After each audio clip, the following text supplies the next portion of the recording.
नमस्कार दोस्तों, दरोड़ा the vision YouTube channel पर आप सभी का स्वागत है। मैं एसके सैनी। आइए हम सभी लोग देखते हैं कि आगामी जो फरवरी 2026 में सीटेट का एग्जाम होने वाला है, उसमें सीडीपी के क्वेश्चन कैसे पूछे जाएंगे। एमसीक्यूज के क्वेश्चन आज हम लोग देखेंगे और इसके पहले आपको करा चुका हूं 9 क्वेश्चन। आज हम लोग देखेंगे 10 क्वेश्चन से। 10 क्वेश्चन यहाँ पे है। करा एक 6 वर्ष की लड़की खेल कूद में असाधारण योग्यता का प्रदर्शन कर रही है। उसके माता पिता दोनों ही खिलाड़ी हैं। उसे नृत्य प्रशिक्षण प्राप्त करने भेजते हैं और सप्तांश में उसे प्रशिक्षण देते हैं। बहुत संभव है कि उसकी क्षमताएं निम्नलिखित दोनों के बीच परस्पर प्रतिक्रिया का परिणाम है। एक 6 वर्ष की लड़की है और खेल कूद में असाधारण योग्यता प्रदर्शन कर रही है, जबकि दोनों उनके माँ बाप के खिलाड़ी हैं। तो सबसे पहला ऑप्शन देखो क्या है, स्वास्थ्य और प्रशिक्षण। स्वास्थ्य और प्रशिक्षण से, अनुशासन डिसिप्लिन से, जहां पे डिसिप्लिन होगा गलत होगा, प्रशिक्षण होगा गलत होगा, आनुवंशिक और वातावरण, ठीक है। हेरिडिटी और एनवायरमेंट। हेरिडिटी और एनवायरमेंट का मल्टीपल ही क्या होता है, डेवलपमेंट कहलाता है। जो डेवलपमेंट होता है वो आनुवंशिकता और पर्यावरण का क्या होता है, मल्टीपल होता है। ग्रोथ और डेवलपमेंट के कारण भी नहीं हो सके। जो बच्चे का ये प्रदर्शन कर रहा है वो कैसे कर रहा है, आनुवंशिकता और वातावरण का क्या होता है, प्रभाव पड़ रहा है, इफेक्ट पड़ रहा है, इसके कारण हो रहा है। तो क्वेश्चन नंबर इसका 10 का सही हुआ सी।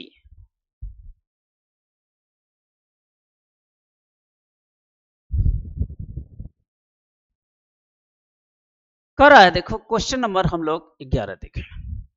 निम्नलिखित में कौन सा समाजीकरण गौण वाहक है। गौण माने होता है सेकेंडरी, यहां दिया होगा सेकेंडरी द्वितीयक। कौन ऐसा है जो सेकेंडरी है, सेकेंडरी पूछ रहा है। विद्यालय और निकटतम परिवार हो सकता है। देखो परिवार, फैमिली, परिवार, पास पड़ोस, रिश्तेदार, ये परिवार जो है प्राथमिक होता है, प्राइमरी होता है, प्राथमिक परिवार होता है। पास पड़ोस भी होता है, रिश्तेदार भी होते हैं। तो इसमें 3 सही है। देखते हैं अगला क्या है ऑप्शन इसका। अगला है स्कूल एंड नेकबोर्न। देखो यहाँ पे दिया हुआ स्कूल, स्कूल भी सेकेंडरी में आता है, ये सेकेंडरी में आता है। यहां पर है school and immediate family member और नेकबोर्न माने पड़ोसी।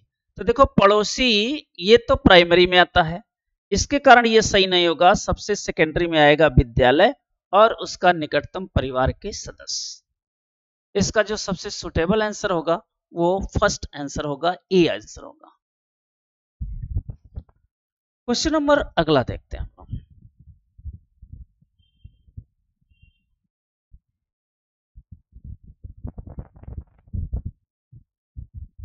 Question number 12।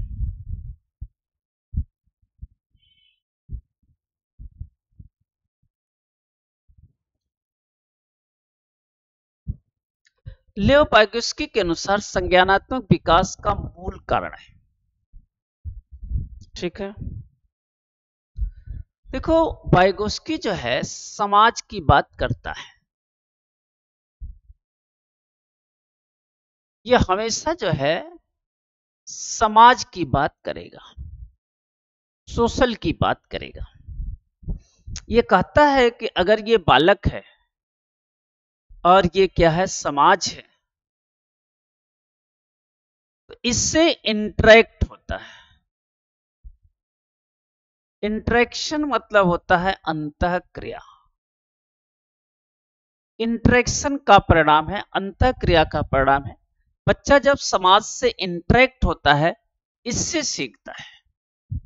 तो वाइगोत्स्की के अनुसार बच्चा किससे सीखता है, इंटरेक्शन के द्वारा सीखता है। तो यहां पे देखिए क्या है, वाइगोत्स्की जो है मानसिक प्रारूप यानी स्कीमा के कारण जहां पे स्कीमा आ जाएगा, समायोजन हो जाएगा, यह पियाजे कहेगा। समायोजन की बात आएगा, ये कौन कहेगा? पियाजे कहेगा। तो पहला ऑप्शन वाइगोस्की पर तो है नहीं, पियाजे पर है। ठीक है। उद्दीपन और अनुक्रिया कौन है? व्यवहारवादियों का है। यह विचारधारा जो है व्यवहारवादी विचारधारा है।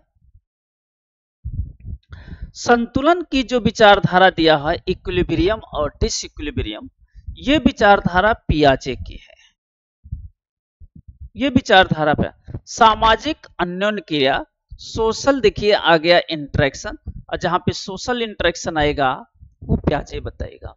सोशल इंटरेक्शन की बात करेगा पियाजे, संतुलन की बात करेगा पियाजे, सोशल इंटरेक्शन की बात करेगा वाइगोस्की। तो यहां पे जो ऑप्शन सही होगा डी होगा। अच्छा, संतुलन किसमें कहेगा? बालक जो है स्कीमा और उसके इन्वायरमेंट में बैलेंस बनाता है। जो बालक के दिमाग में चल रहा है और जो उसका वातावरण है और दोनों में जो बैलेंस बनाता है, उसी को हम कहते हैं संतुलन। आप पेपर में खूब पढ़ के गए, जो आपके दिमाग में है अगर वहां फिट आ गया तब तो आप खुश हो गए, यानी बैलेंस बनाया है, संतुलन हो गया। लेकिन अगर वो पेपर में नहीं आया तो क्या होते? वहीं से आप अनबैलेंस होते हैं, रोने लगते हैं, चिल्लाने लगते हैं, सब कुछ। तो ये जो है बैलेंस जो है, जो आपकी स्कीमा है, जो वातावरण है, उसमें संतुलन की बात करता है। स्कीमा में जो सीखा हुआ है उसमें जो है एडजस्टमेंट करने की बात पियाजे कहता है। इसमें बार बार उसे उद्दीपन करने की बात कहेगा। तो ये सबसे ऑप्शन सही होगा डी। क्वेश्चन नंबर 13 देखते हैं हम लोग।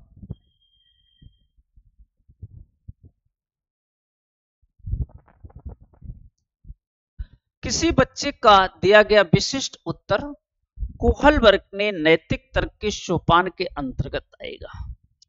यदि आप ईमानदार हैं तो आपके माता पिता आप पर गर्व करेंगे, इसलिए आपको ईमानदार रहना चाहिए। यह एक स्टेटमेंट है, कोहलबर्ग के अकॉर्डिंग पूछ रहा है कि किसी बच्चे को दिया गया यह स्टेटमेंट है, यदि आप ईमानदार हैं तो आपके माता पिता भी आप पर गर्व करें, इसलिए आपको ईमानदार रहना चाहिए। यह समाज की बात कर रहा है, सोशल की बात कर रहा है। तो देखो, अच्छा लड़का अच्छा लड़की, ये भी समाज की बात करेगा। कानून और व्यवस्था दोनों, ये कन्वेंशनल स्टेज की बात करता है। वाइगोस्की को पूर्व जो है प्री कन्वेंशनल, कन्वेंशनल और पोस्ट कन्वेंशनल तीन होते हैं। तो प्री कन्वेंशनल में बच्चा जो है ये है पनिशमेंट की और आज्ञा अनुकूलन होता है। यहां पे जो है कन्वेंशनल की बात करता है, समाज की बात करता है, सामाजिक अनुकूलन, सोशल कंट्रैक्शन ओरिएंटेशन। समाज की बात करेगा, सोशल कंट्रैक्शन ओरिएंटेशन, ये तीसरे की बात करेगा। तो यहाँ पे जो बात करेगा, अगर ईमानदार है तो आपके माता पिता आपके गर्व करेंगे, यानी अच्छा लड़का और अच्छी लड़की कहेंगे, आपको अच्छा गुड बॉय और नाइस गर्ल कहेंगे। ये होगा आपका ऑप्शन। इसका जो सही होगा वो ए ऑप्शन सही होगा। सोशल कंस्ट्रक्शन की बात कर रहा है, सामाजिक संदर्भ की बात कर रहा है। क्वेश्चन नंबर 14,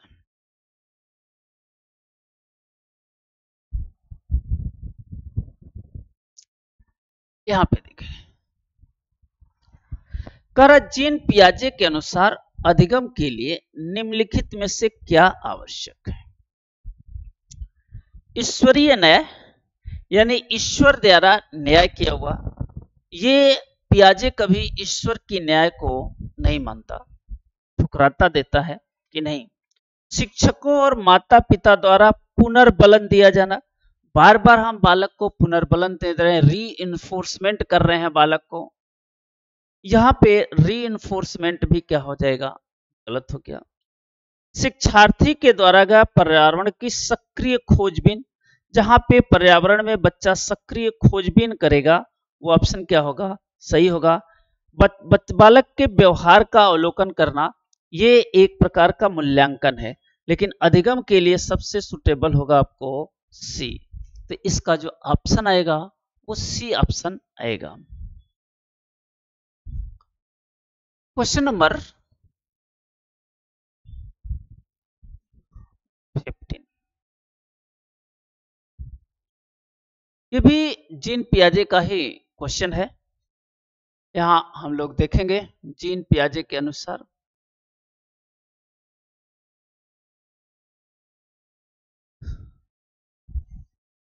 जीन पियाजे कह रहा है किसी प्रगतिशील कक्षा की व्यवस्था में शिक्षक एक, इसके ऊपर ही होगा,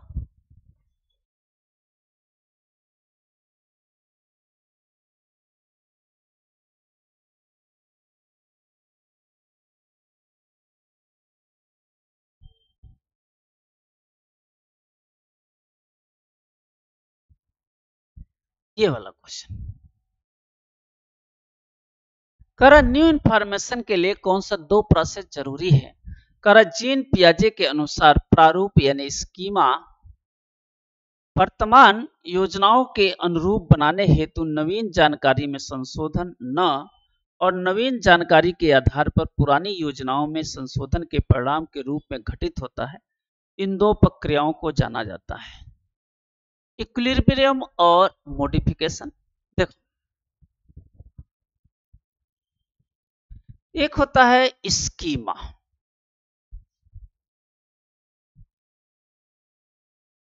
एक होता है स्कीमा, एक होता है एसिमुलेशन।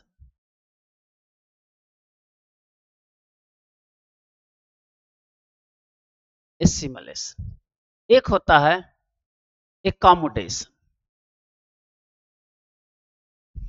यहां पे है एसिमुलेशन, एकोमोडेशन, एसिमुलेशन है, एकोमोडेशन है, ठीक है। एसिमुलेशन को क्या कहेगा वो, एसिमुलेशन जो है समावेशन और समायोजन, समावेशन और समायोजन।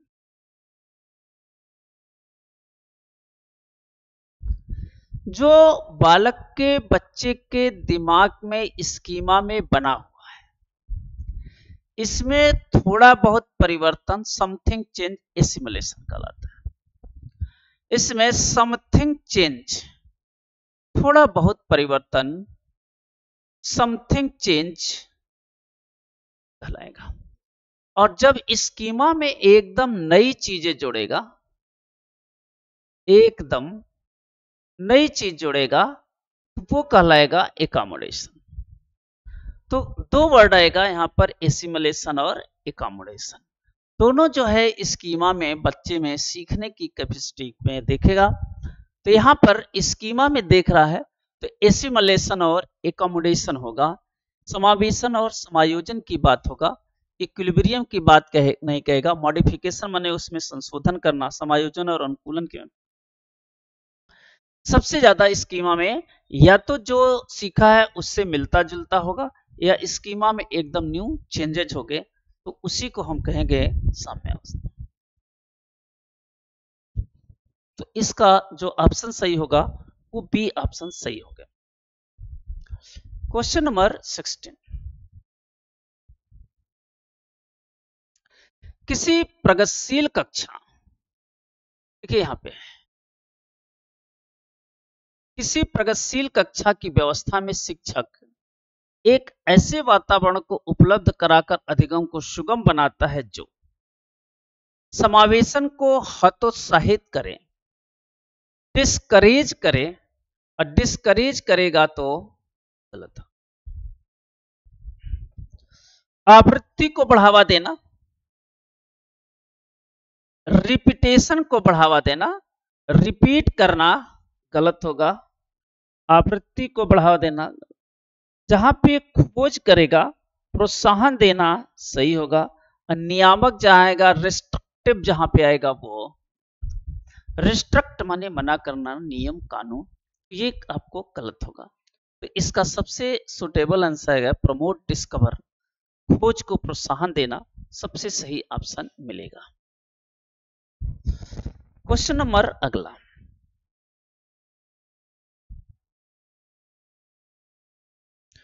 ये हार्वर्ड गार्डनर का बहुबुद्धि सिद्धांत है। हार्वर्ड गार्डनर ने 9 प्रकार की बुद्धि का वर्णन किया हुआ है।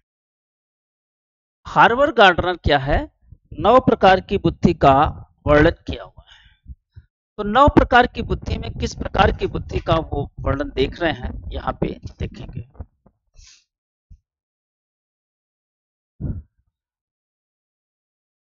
शिक्षक को चाहिए कि विषय वस्तु को वैकल्पिक विधियों से पढ़ाने के लिए बहुबुद्धियों की एक रूपता को ग्रहण करे। हो भी सकता है कि 9 प्रकार की बुद्धि है और EMI का मतलब मल्टीपल इंटेलिजेंट की बात कर रहा है, तो हो भी सकता है। दूसरा देखो, क्षमता भाग्य है और एक अवधि के भीतर नहीं बदली जाती, ये गलत है। क्षमता ही हमारी भाग्य है और एक समय तक वो फिक्स है, इसको बदला नहीं जा सकता, गलत है। हर बच्चे को प्रत्येक विषय में 8 भिन्न तरीके सिखाना, 8 भिन्न तरीके सिखाना, जहां पे नंबर्स की बात आएगा, जिस ऑप्शन में नंबर्स की बात आएगा 1 2 3, वो ऑप्शन गलत हो जाएंगे, नंबर्स की बात वो नहीं करेगा। तो हार्वर्ड गार्डनर के बहुबुद्धि सिद्धांत में सबसे ज्यादा,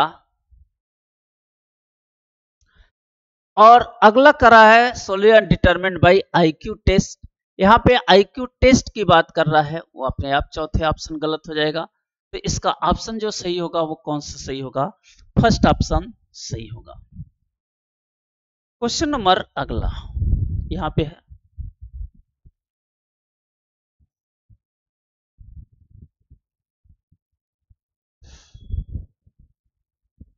फिर हमें जीन पियाजे का सवाल मिला, फिर हमें जो सवाल मिला वो जीन पियाजे पर मिला।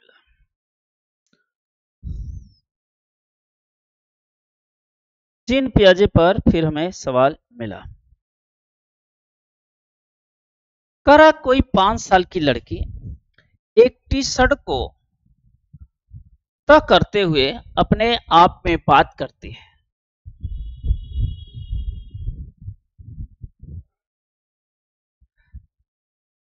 टी-शर्ट को तय करते हुए अपने आप में बात करती है, लड़की द्वारा प्रदर्शित व्यवहार के संदर्भ में कौन सा कथन सही है। एक लड़के है जो कपड़े को तय करती हुई क्या होगा, अपना सेल्फ से बात करती है, स्वयं से बात कर रही है। तो जीन पियाजे के अनुसार यह किस अवस्था की बात कर रहा है, जैसा ये पूछ रहा है। जीन पियाजे इसकी व्याख्या सामाजिक अन्योन्य क्रिया, देखो सामाजिक अन्योन्य क्रिया जो है वाइगोस्की की है, पियाजे के तो है नहीं, समाज की तो बात ही नहीं करता, तो ये ऑप्शन ही पूरे गलत हो गया। जीन पियाजे और लेव वाइगोस्की इसकी व्याख्या बच्चे के द्वारा अपनी माँ के अनुकरण के रूप में करते हैं, इमिटेशन की बात भी ये लोग नहीं करते हैं, ऐसी गलत हो गया। जीन पियाजे लेव वाइगोस्की इसकी व्याख्या बच्चे के विचारों के ईगो सेंट्रिक की बात करता है, ईगो सेंट्रिक प्रकृति केवल पियाजे करता है, लेव वाइगोस्की नहीं करता, इसलिए यह भी गलत हो गया। जीन पियाजे इसे अहम केंद्रित भाषा कहेगा, भाषा को जीन पियाजे क्या कहता है, ईगो सेंट्रिक कहता है, और लेव वाइगोस्की इसकी व्याख्या बच्चे के द्वारा निजी भाषा की क्रिया करता है, सही है। इसका निजी भाषा में क्या होता है, बच्चा सेल्फ से बात करता है और यह उसके अंदर आंतरिक हो जाती है, जिसे हम कहते हैं इनर साइलेंट स्पीच, ये वाइगोस्की की देन है। पियाजे कहता है बच्चा जो है ईगो सेंट्रिक होता है, तो पियाजे के अनुसार ईगो सेंट्रिक और वाइगोस्की के अनुसार निजी भाषा की बात करेगा, तो इसका जो ऑप्शन सही होगा वो डी ऑप्शन सही होगा। अगला क्वेश्चन फिर हम लोग देखेंगे,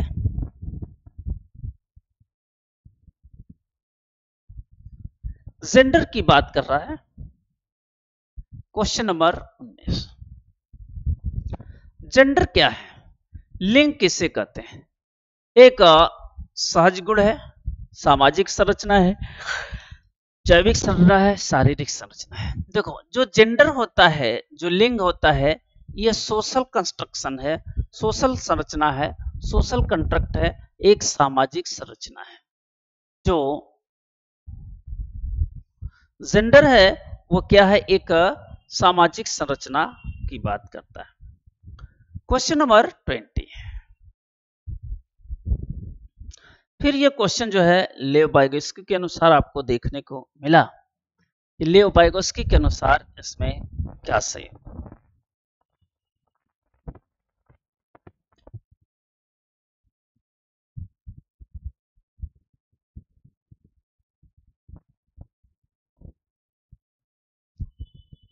देखो लेव वाइगोत्स्की के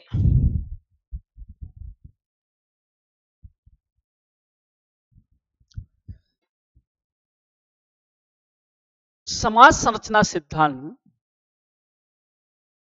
विश्वास रखने वाले शिक्षक के नाते आप अपने बच्चों के आकलन के लिए निम्नलिखित में से किस विधि की वरीयता देंगे। तथ्यों पर आधारित, जहां पे तथ्य की बात करेगा वो अपने आप ऑप्शन गलत हो जाता है। फैक्ट जो है प्रूफ होता है और फैक्ट में कोई सोचने की गुंजाइश नहीं होती है। जो फैक्ट है वो है, इसलिए इसमें गुंजाइश नहीं होती है। वस्तुपरक बहुविकल्पी प्रश्न के प्रकार हो सकता है। सहयोगी प्रोजेक्ट, मानकीकृत परीक्षण, एकीकृत परीक्षण की बात करेगा। सबसे बात जो है बहुविकल्पी प्रश्न देगा तब भी गलत होगा। बहुविकल्पी प्रश्न ऑब्जेक्टिव टाइप के क्वेश्चन होते हैं। ऑब्जेक्टिव टाइप में ए बी सी डी का प्रश्न होता है। इसमें चारों में से एक सही होगा, बाकी 3 गलत होंगे। तो ऐसे विकल्प में बच्चा के सोचने की कैपेसिटी नहीं होता, उतना ही सोचेगा जितना कि ऑप्शन दिया हुआ है। सहयोगी प्रोजेक्ट, कोलैबोरेटिव जो है प्रोजेक्ट के द्वारा ही ये बालक सीखेगा। यहाँ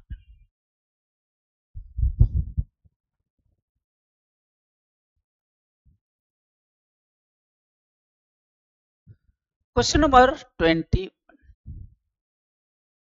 यह इंडिविजुअल डिफरेंस की बात कर रहा है।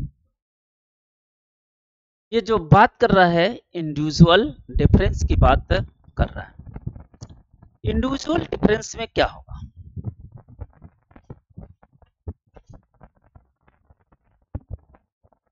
इंडिविजुअल डिफरेंस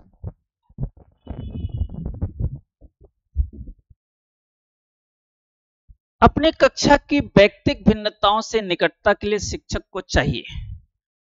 अपनी कक्षा में इंडिविजुअल डिफरेंस के लिए, निकटता के लिए शिक्षक क्या चाहिए? बच्चों से बातचीत करे और उनका दृष्टिकोण दे। विद्यार्थियों के लिए कठोर नियम बनाए। शिक्षण और आकलन में समानता और मानक तरीके लाएं। बच्चों को उनके अंकों के आधार पर, अंक के आधार पर अलग करें, उन्हें नामित करें, गलत बात है। व्यक्तिगत भिन्नता अंक के आधार पर करेगा, गलत हो जाएगा। मानक तौर तरीके, कठोर रवैया अपनाएगा, सारा का गलत हो जाएगा। और यही सही होगा, बच्चों से बातचीत करे। जब बच्चों से इंटरेक्ट होगा, टीचर जुड़ेगा, तो बच्चे को भी लगेगा हाँ टीचर हमारी बात को सुन रहा है, अपनापन लगेगा। और जहां अपनापन लगेगा तब बच्चा सीखेगा। Question number 22,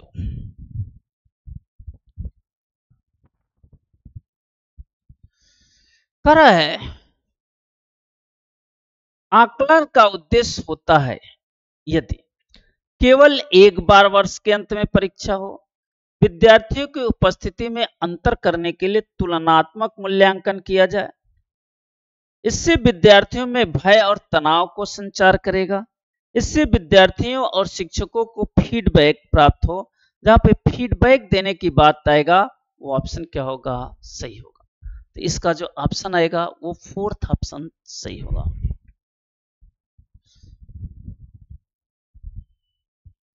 question number 23,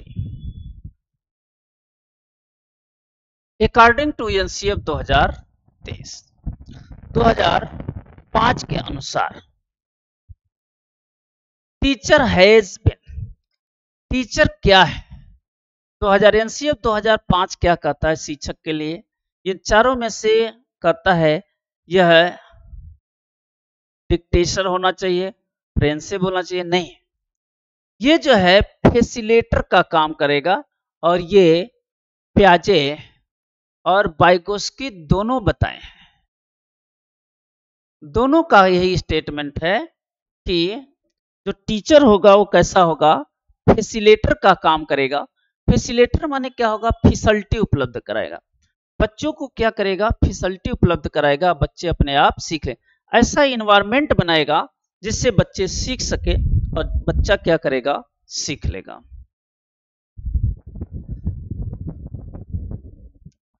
question number 24।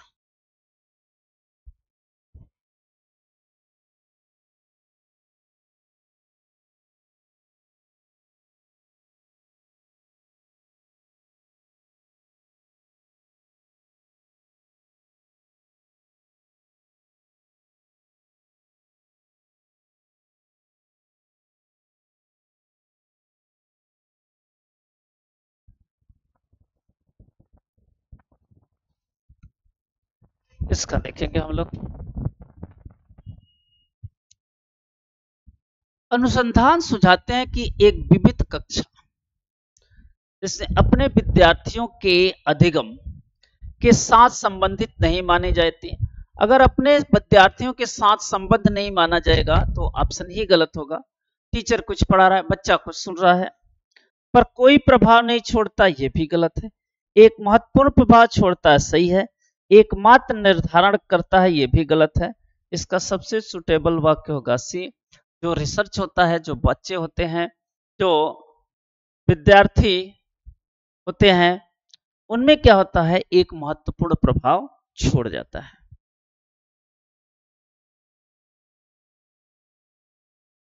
Question number 25। यहाँ पे है क्वेश्चन नंबर 25, इंक्लूसिव की बात कर रहा है। 25 में 25 इंक्लूसिव की बात कर रहा है।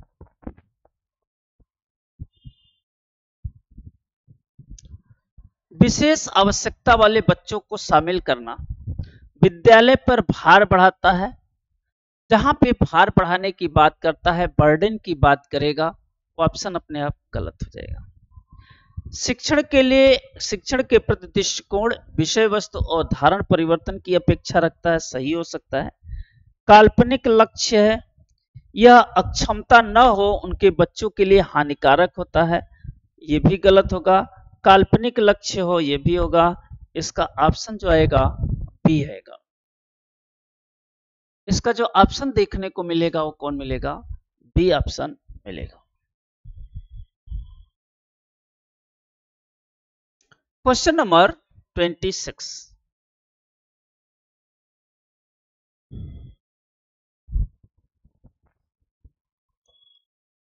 Question number 26। 26 में करा है, विविध प्रकार की सामाजिक, आर्थिक और सांस्कृतिक पृष्ठभूमि के बच्चों से युक्त कक्षा सभी विद्यार्थियों के अवधि के नियम के अनुभव को बढ़ाती है, यह कथन है, सही है। इससे कक्षा अधिगम श्रेणीबद्ध दिखाई पड़ती है, सीरीज में दिखाई पड़ते हैं। गलत है क्योंकि यह अनावश्यक प्रतिस्पर्धा को बढ़ाती है। गलत है क्योंकि यह बच्चों के लिए दुविधा उत्पन्न करती है सकता है। Correct, because child learn many skill from there piers. देखो यहाँ पे इंग्लिश में देखो, ये सही है कि ये पियर्स, पियर्स माने होता है टोली, ग्रुप, समूह, बच्चों का ग्रुप, जो उससे बच्चा सीखता है। तो सबसे करेक्ट जो होगा इसका डी से होगा। सबसे जो इसका करेक्ट ऑप्शन आएगा वो डी ऑप्शन मिलेगा।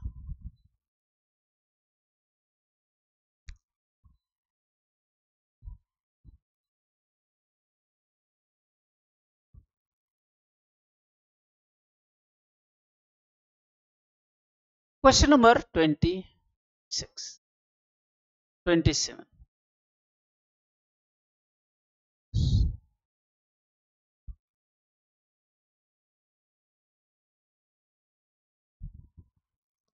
Question number 27। A child with hearing impairment सुनने में असमर्थ बच्चा नियमित विद्यालय में बहुत अच्छा कर सकता है यदि से उपयुक्त सुविधा और साधन उपलब्ध कराया जाए सही हो सकता है। नियमित विद्यालय अपने सहपाठियों के समान सभी का प्रदर्शन नहीं कर सकेगा, ये बात गलत है। पहले ही कह रहे हैं कि हम वो नहीं करेगा, लेकिन आप देखते हैं दृष्टिहीन बालक, सुनने में बालक, ये बहुत अच्छे काम कर जाते हैं। श्रवण असमर्थता वाले बच्चों को विद्यालय में ही भेज देना चाहिए, नियमित विद्यालय में नहीं। ये भी गलत कर रहा है, ये अलग सेपरेट विद्यालय की बात करता है, जबकि एनसीएफ 2023 कहता नहीं, हम इंक्लूसिव एजुकेशन की बात करेंगे, सेपरेट की बात नहीं करेंगे। तो ये अपने आप में ही गलत होगा। केवल अकादमिक शिक्षा में भेजना चाहिए, ये भी गलत हो गया, ये भी गलत हो गया, ये भी गलत हो गया। सबसे सुटेबल आपको फर्स्ट मिलेगा।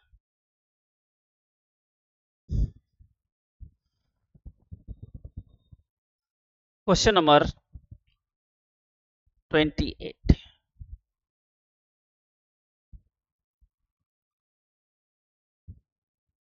निम्नलिखित में से कौन सी विशेषता प्रतिभावान विद्यार्थियों की है? वह बहुत ही तुक मिजाज होता है, वह रस्मी व्यवहार करता है, हाथ थपथपाना, ढोलना, वह आक्रामक और कुंठित होता है। यदि कक्षा की गतिविधि अधिक चुनौतीपूर्ण नहीं होती है तो वह कम प्रेरित अनुभव करता है और उसे उबाऊ होता है। अगर आपके पास स्पेशल चाइल्ड है, अरे ये है गिफ्टेड चाइल्ड है, तो गिफ्टेड चाइल्ड क्या करेगा, उसके अनुकूल उन्हें पढ़ाना पड़ेगा, सिखाना पड़ेगा। नहीं तो बच्चा क्या करेगा, गिल्टी महसूस करेगा, वो सोचेगा कि उबाऊ महसूस करेगा क्लास को। इसलिए इसका ऑप्शन जो होगा डी सही होगा।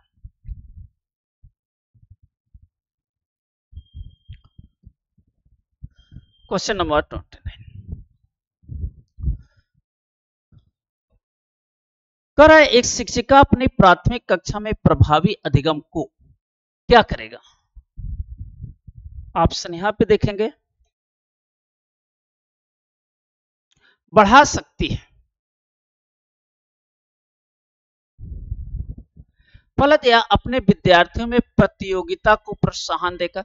हमें प्रतियोगिता को प्रोत्साहन नहीं देना है, विषय वस्तु के विद्यार्थियों के जीवन के साथ संबंधित करके हो सकता है। अधिगम में छोटी उपलब्धियों के लिए पुरस्कार दे करके, ये भी गलत होगा। ड्रिल और अभ्यास करा के, ये भी गलत होगा। इसका सही है कंटेंट संबंधी विद्यार्थियों के जीवन के साथ, रियल लाइफ के साथ जोड़ करके बता सकते हैं और कर सकते हैं। क्वेश्चन नंबर 30 और लास्ट क्वेश्चन है ये सीटीपी के।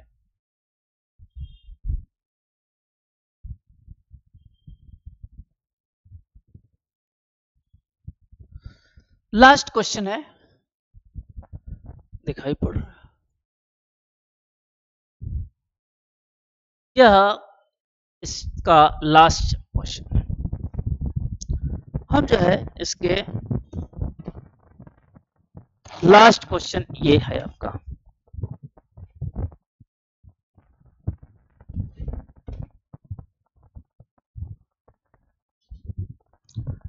ठीक है।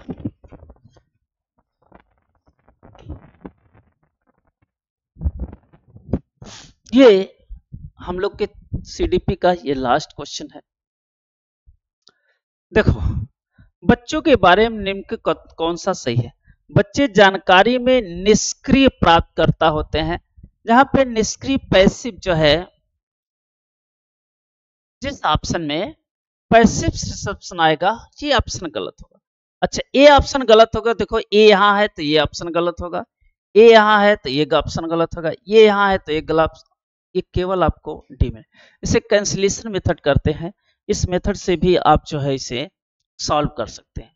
हम लोगों ने आज जो है 20 सवाल देखा सीडीपी के। ऐसे ही हम लोग धीरे धीरे प्रैक्टिस करते रहेंगे। आज के लिए इतना है, तब तक सभी लोगों को धन्यवाद।